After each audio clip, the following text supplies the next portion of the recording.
नमस्कार, मी सूरज पवार तुमचं पुन्हा एकदा स्वागत करतो कोल्हापूर न्यूज 24 मध्ये.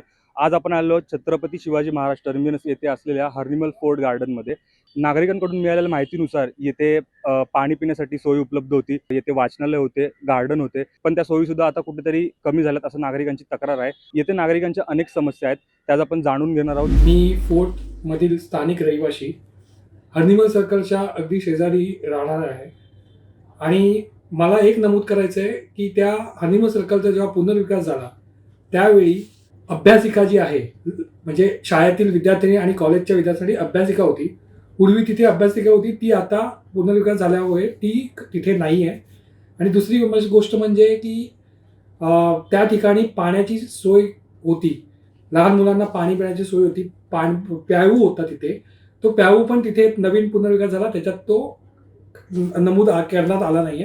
आणि ते या दोन गोष्टी, ओपन अभ्यासिका आणि प्याऊ पिण्याची सोय जी लहान मुलांना अत्यंत गरजेची आहे, ते दोन्ही गोष्टी वगळण्यात आल्या. माझी आत्ताच्या प्रशासनाला आणि स्थानिक नागरिकांना विनंती आहे की आपण ह्या दोन गोष्टीचा विचार करावा. आणि यामुळे लोकांची, तिथे येणाऱ्या लोकांची गैरसोय होते आणि जे लहान मुलं येतात खेळण्यासाठी त्या गार्डनमध्ये, त्यांनाही पाण्यासाठी बाहेर जावं लागतं. तर माझी एवढीच विनंती आहे की ह्या दोन गोष्टी नमूद करून याचा विकास करण्यात यावा.